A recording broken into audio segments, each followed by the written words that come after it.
I once asked my husband what he found to be my most attractive quality. A question, by the way, that I wouldn't recommend asking your husband if he's anything like mine. Anyway, I asked him what he likes the most about me, and he goes, your credit score. Hello, my time crunch teachers, and welcome to the show. This is your team teacher, Marielle Derizier, here to help you optimize your teaching, technology, and time management. And today, your money. But all joking aside, my husband and I actually do take our credit score pretty seriously because for the first couple of years of our relationship, we had pretty bad credit and a lot of debt.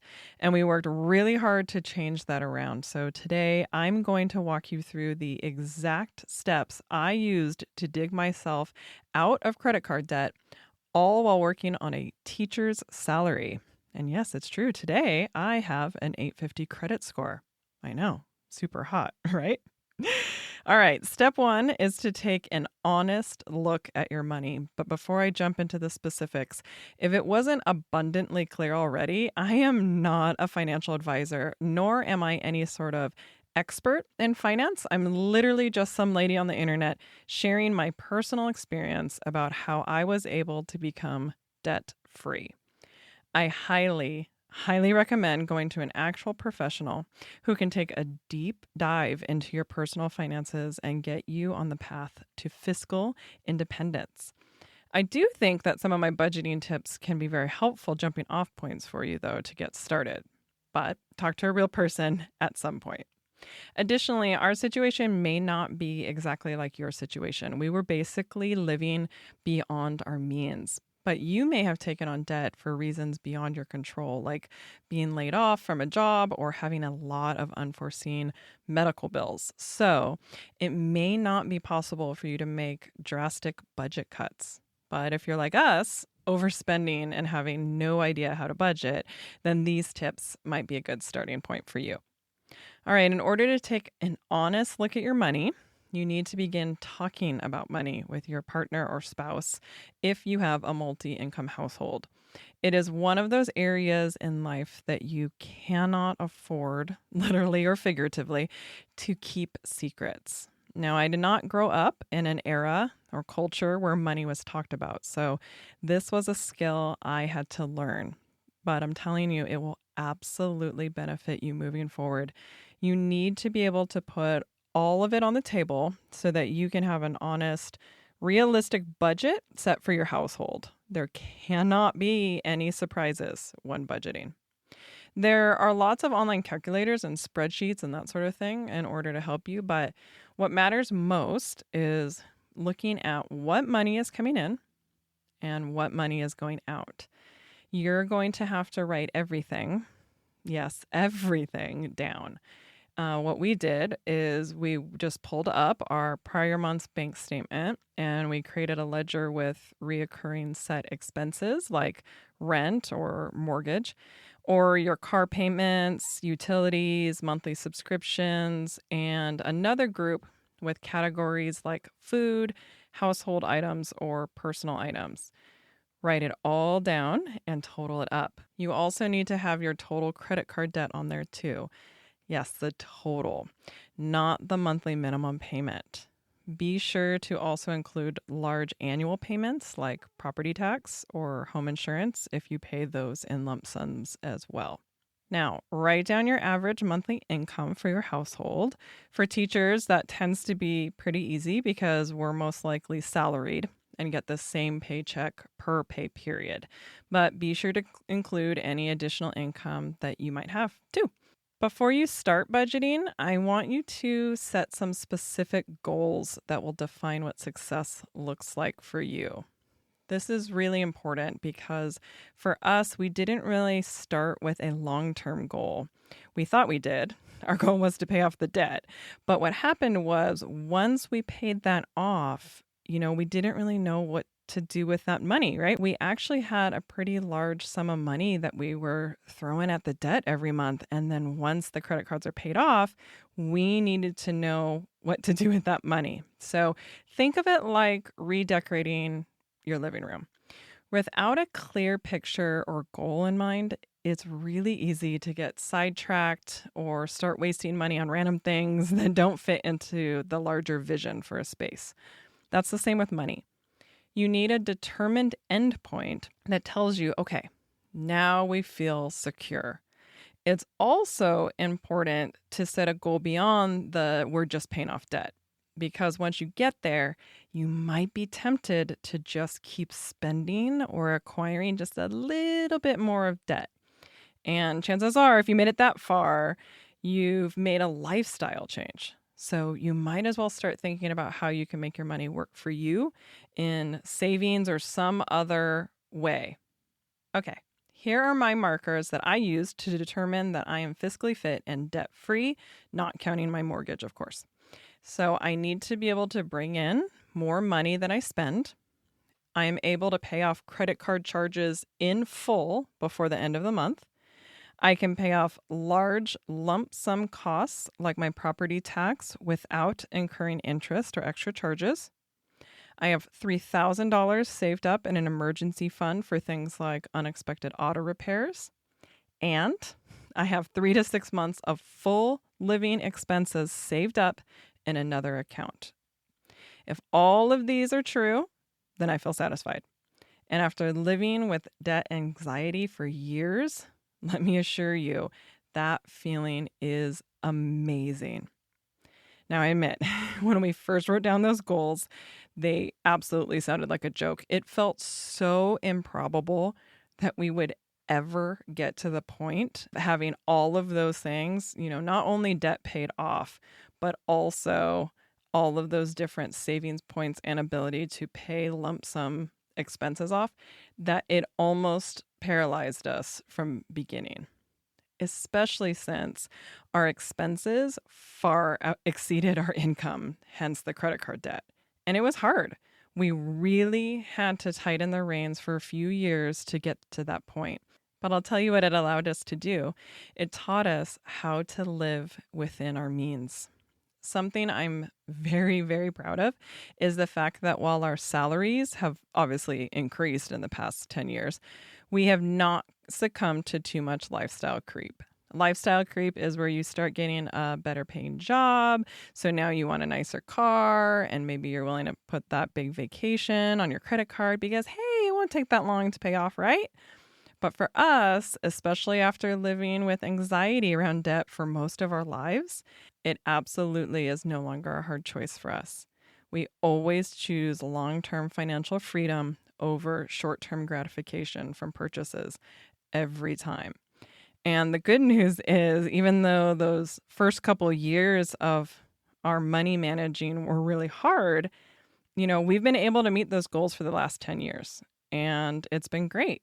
And of course, like I said, over those 10 years, we've gotten raises and whatnot, but we're able to maintain that standard of living from before. And I think that's a huge freedom for us. And it gives us a lot of control over what our money can do. All right. So you're going to have an honest conversation about money. Then you're going to write down your income and expenses. And after that's on paper, you're going to set some short-term goals like paying off the specific debt, and set some long-term goals like having a specific dollar amount in an emergency fund or living expenses saved up as well. All right, now let's talk actual budgeting. Now that you see everything on paper or in an online spreadsheet, it's time to audit. This does not mean that you have to start cutting everything out, okay? It's just important to see where your money is going. And to be honest, the economy is really tough right now, so you might be living paycheck to paycheck. Depending on your situation, it also might not be currently feasible to make huge budget cuts. But is there somewhere you can shift just a little bit? Take a look at your spending habits and see where you can cut out the excess. For us, it was eating out and monthly subscription services that were either redundant or not being fully utilized. It also meant we had to decline invitations from friends for certain activities because we couldn't afford to meet at restaurants or bars or whatever. So social gatherings, for the most part, couldn't center around events that cost money for us. Or we'd have to go and understand that we were not buying things. These are the types of things we had to do without, including making new or luxury purchases for months. And in doing that, it forced us to become really resourceful and really prioritize what was most important for us. And as a side note, it also taught us to be happy with what we had.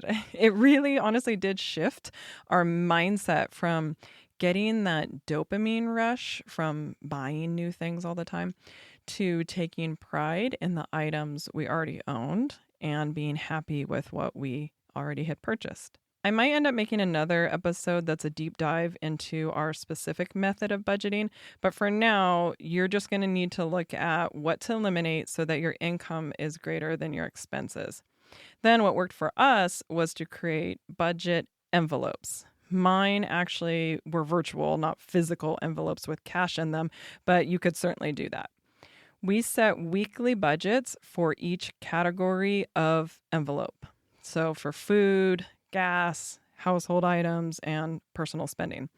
And let me tell you, when we first started budgeting, my personal spending money was $25 per week. That meant if I wanted to grab takeout for lunch or drive through coffee in the morning or buy something fun like clothing or makeup, it came out of that $25 a week, which means most weeks I didn't spend it at all because I had to save up for multiple weeks to afford a single item. I mean, I think my husband actually had it worse. I think his personal budget was something like $15 a week. That's how strict we needed to be to get out of debt. The point is, you want to eliminate as much as you can so that anything beyond the necessities goes towards your debt payments. You need to be throwing as much money as possible at the debt so that you can start putting that money towards savings or another backup. And I'm going to be honest, it's going to sting. You're going to see big chunks of money going towards a credit card while you spend months or maybe years, like in our case, it took a couple years, doing without the things you want. But you can do it. So cut out what you can. Budget for everywhere else, and after that, you need to make sure your income exceeds your expenses. Now, let's talk about the big secret, credit card debt. When my husband and I first got married, we were both making less than $40,000 a year in California, which is significant, and we had thousands of dollars worth of credit card debt and tens of thousands in student loans. Before I jump into paying off credit cards, the one thing you cannot ever do is miss a payment. I don't care if you need to make the minimum payment for the entire rest of your life. Don't miss it. Missing payments can make a huge dent in your credit score. So set reminders in your calendar or set up automatic online bill pay, but make sure you always pay your debt payments on time. You absolutely never want a debt to go to a collection agency. That can seriously tank your credit score and have much more serious consequences than just paying the minimum amount on time. So, how do you know which credit cards to pay off first? For us, it was simple. We decided to go with the one with the highest interest rate. We threw as much money as possible at the credit card with the highest interest rate, but continued to pay the minimum payment on all our other credit cards. Then, once the highest interest was paid off, we took our exact monthly payment that we were paying for that card and we put it on our next highest interest card. We kept going until it was all paid off. So, for example, say we had one credit card with a $3,000 balance or $3,000 in debt with a 22% APR for interest, and another credit card with a $7,000 balance or debt with a lower 10% APR for interest. Now, maybe your instinct is telling you, hey, I should pay off the card with the higher amount of debt first. I'm going to throw all of my money at that $7,000 card first. Assuming you're only paying the minimum amount on all your credit cards, the highest APR interest rate will always cost you more in interest payments than the higher debt balance. Now, some people like to pay off the higher debt balance first since it gives them a sense of accomplishment, like, "Ugh, the big credit card is done." Other people like to do what's called the debt snowball method, which is to pay off the smallest balance first, since it can be paid off more quickly. And then they pay the next highest balance. So if that works better for you in terms of motivation, by all means, do that first. There's lots of different options, and any of these methods can work as long as you're consistent and stick to your budget. And if your highest interest rate card is also your card with the highest balance or debt, then definitely tackle that one first. So let's go back to our example. If you used our method of paying off the highest interest card first, that means you would probably be paying a couple $100 a month towards the $3,000 card with the 22% interest and the minimum amount on the $7,000 card with the 10% interest. After a few months, that $3,000 card is completely paid off. And now all that money that we were spending every month towards that one goes straight to the $7,000 card until that one's paid off, while still paying the minimum on any other debt or any other credit cards we owe. Rinse and repeat until all the credit card payments are done. Something I want to share is that I don't want you to be embarrassed if you don't know how much debt you have or what the interest rates are. In my opinion, I find most credit card companies to be highly predatory and intentionally hide their tactics from their consumers. Also, you may not have realized that your credit card had an introductory interest of, 0%, only to shoot up to 20 to 30% APR 3 months in. Some companies operate by being extremely low interest, like 2%, only to increase to 25% if your entire balance isn't paid off in the noted time period, like 12 months or 18 months. That means you could have paid off all but $1 of your balance, not paid any money in interest, and then that single dollar carried over to the 13th month, and now you owe back interest on your entire balance from the prior 12 months. See what I mean? So the best thing is to just call them. Ask what the balance is. Ask how much of that is interest. Ask what the current percentage rate is. And if it's a variable rate that will go up after a certain time period, or if the balance isn't paid off in a specific time period. Also, while you're on the phone with them, here's some bonus tips that you can employ. Ask them to reduce the interest rate. That's right. You can just ask. You'd be shocked how many companies just do it because you asked. The key here is that you've also been making your minimum payments on time. Use that to your advantage when you're negotiating a lower rate. We said, hey, we've been loyal customers for whatever X amount of years, and we've never missed a payment. Is there any way our interest rate could be lowered? And they did. Also, make sure your card, especially if it's a debit card, will decline the purchase if you don't have sufficient funds in the account, opposed to overdrafting on the account and charging you a fee. Overdrafting fees are some of the most predatory tactics that I think there are. The bank is going to penalize you for not having money by charging more money. So make sure it's enabled that your card is just declined if you don't have sufficient funds. Now, there are a few financial situations where it may be better in an emergency to have to just eat the overdraft cost, but that's going to be probably a personal decision for you and your family. The other thing some credit card companies do is they actually might offer you a 0% APR for balance transfers. This means you're taking the debt from one card. Let's say, you have a Wells Fargo card, and you're transferring it to another credit card, say, a Chase Bank card, for a 0% APR. Now, this can actually be a pretty savvy move if it's done right. The trick, however, is to read the fine print. Just like before, you want to make sure that this isn't a variable rate that's going to skyrocket in a few months, or that you're going to have to pay off the entire balance in a specific time period. So read the fine print. We actually did this with one of our cards, and it ended up saving us a lot of money in interest payments because we transferred it over to another card with a 0% and we're able to pay it off and not have to pay the interest payments on from that original card.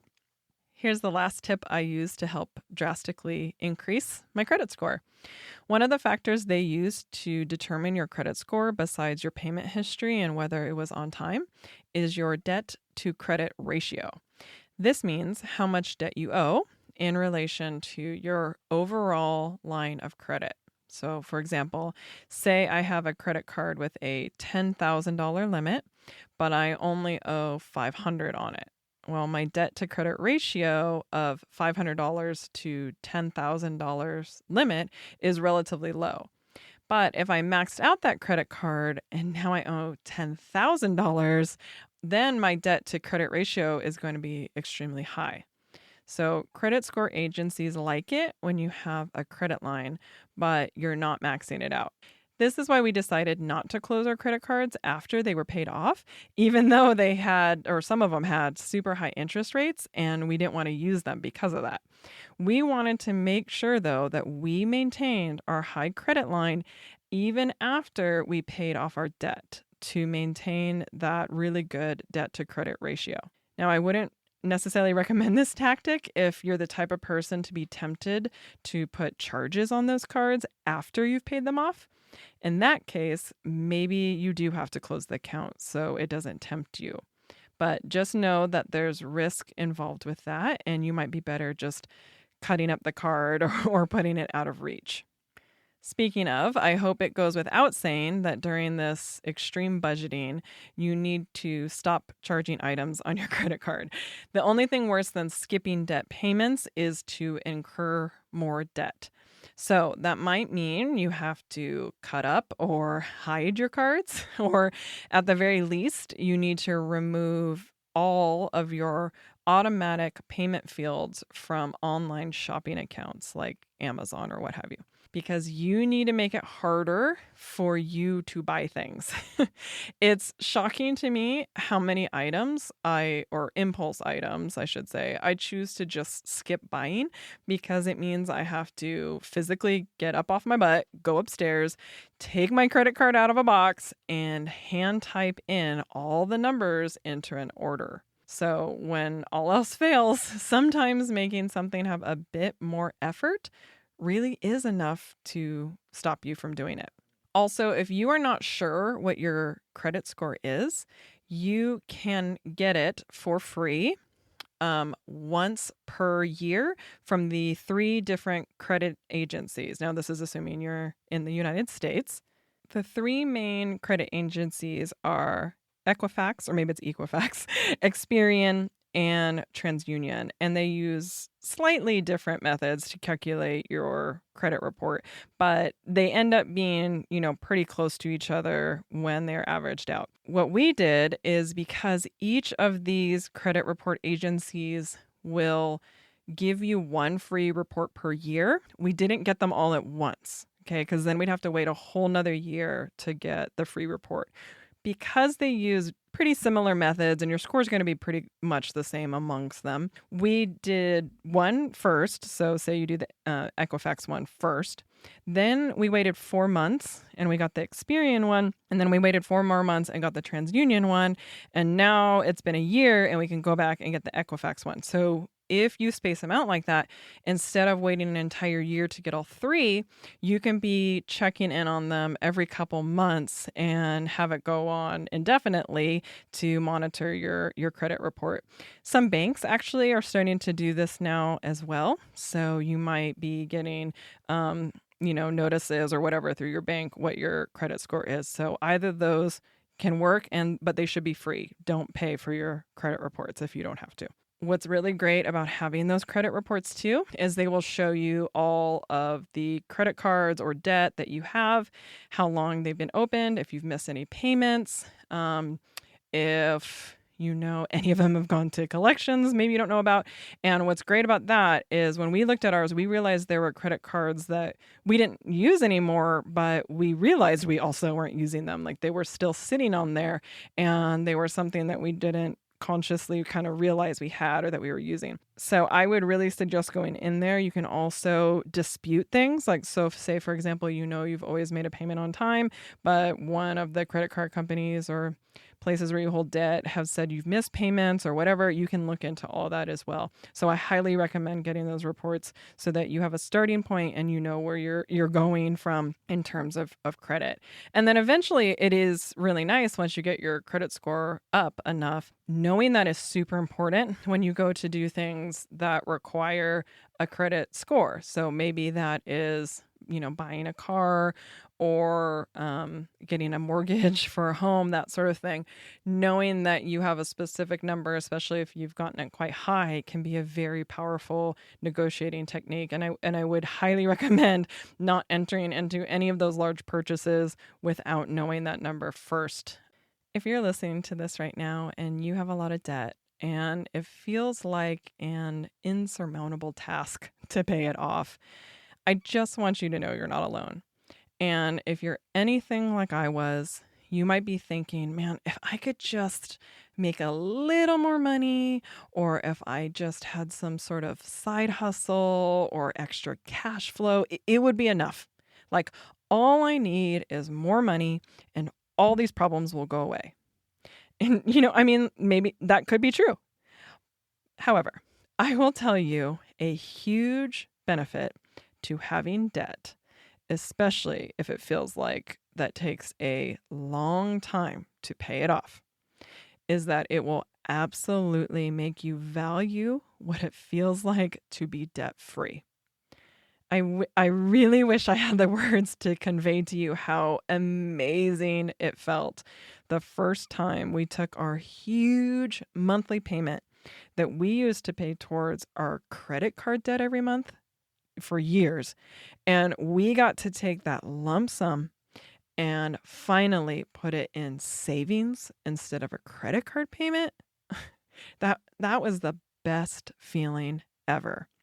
And I truly believe that having gone through that and the weight that debt gave us, being free of that made us never want to go back. So I think about that anytime I want to make a big purchase or a little piece of me wants to have a newer car or whatever. I remember how great it felt not to have a credit card bill to pay or a car payment, and how all that money goes towards more long-term savings goals or things that truly make us happy, like experiences with our family. Because that's the worst thing about debt, isn't it? You're paying monthly for an item or experience or thing or whatever that you already had. You've already gone on that vacation, or you have that car or those luxury purchases. And it's not something new you're getting every month with that credit card payment. It's something you already have had. And for me, it was things I didn't even enjoy anymore, which was a huge bummer and a huge realization. But I also think that having gone through that experience has made me a better budgeter and money manager, because I appreciate the struggle and what it feels like. It's made me an extremely conscious consumer and intentional with all of my purchases. And there is a lot of power in that, actually. So here's my point. I don't want you to be embarrassed or ashamed that you have debt. It's okay. You're not the only one going through this. And just because someone you know is living a glamorous lifestyle doesn't mean they're not swimming in bills. I mean, maybe they're really good with their finances, or maybe they took a second mortgage out on their house to afford their lifestyle. None of us know. So there's no reason to compare yourself or wish you weren't in this situation. This situation is going to teach you the skills you need to be fantastic at managing your finances. And while it might not be easy by any means, you're going to have so much control over your life through this process. It's going to feel extremely empowering for sure. I hope these tips were helpful for you to get started towards a debt-free life. Like I said before, I by no means am an expert in finances, but unfortunately, I've had to learn the hard way how to be financially savvy. So, my hope is that I can provide some resources to help guide you through a smoother process. I also think that financial literacy is one of those things that's still pretty new to people in my generation or people like me. So I appreciate all the resources that are now available. Incidentally, talking about money isn't really my niche for my channel or podcast, but I do really enjoy it now. So if budgeting or that sort of thing interests you, please let me know by leaving a review on iTunes or emailing me at info@thetimecrunchteacher.com. And if you're like, boo, this has nothing to do with teaching, then that's okay too. I don't know what works and what doesn't unless folks let me know. So, I mean, chances are if you made it this far, I would hope that it was useful to you. So I appreciate you listening. Which brings me to today's story. Boy, did folks let me know how they felt about this one. Now, this isn't exactly all in the classroom, but it stems from it. So, right when we returned to in-person school during the pandemic, my students were looking for a way to do rock, paper, scissors while still being socially distant, while still being 6 feet apart from each other. And we actually came up with a really fun way to do it with full body movements. The kids loved it. My teacher friends loved it. It was super fun. So it was right around that time that I created my YouTube channel, and all the buzz was around this brand new feature called YouTube Shorts. I know. And since so few people were doing them, the YouTube algorithm was pushing them out to hundreds, if not thousands of people. And at the time, I was just starting and had maybe I don't know, like a dozen or so views on a few videos. And, if I'm being honest, those are probably just like me and my mom. Thanks, Mom. So I came up with this great idea of doing my movement rock, paper, scissors video as a YouTube short. It's going to be a hit. And let me tell you, it was just not in the way I hoped. So I post this short and it immediately shoots to hundreds of views in the first hour. I mean, it had more views in the first hour than all of my other videos up to that point combined. And I'm pumped. I'm super stoked until the comments came rolling in. It turned out that YouTube Shorts then, and maybe now still, it kind of goes out to anyone. And my channel is very teacher focused. And this did not go out to teachers. I don't know what sort of bloodthirsty creatures YouTube sent my shorts video to, but those critters were mean. I'm pretty sure I got trolled by an actual child too. It was so bad that I actually just completely pulled the video, and I haven't done a shorts video since. And I mean, I think I might have one that happened to be a vertical video that got shifted to shorts, but I'll tell you what, I am not making that mistake again.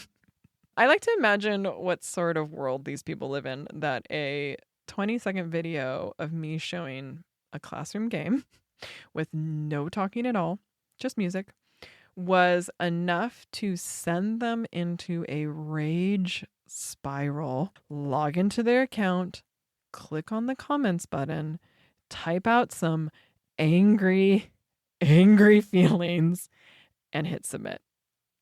Meanies. Oh, you know what I should do? This will be our little surprise. If my YouTube channel doesn't pan out, I'm going to just reload up the video to shorts, and you will know that it's my final swan song before I peace out and quit. So it will give you something to look forward to, or not, whatever. Thank you so much for your kind attention today. What a hot mess mix of topics. I so appreciate that you hung with me to the end. Thank you so much. Until next time, teachers. See you then. Bye.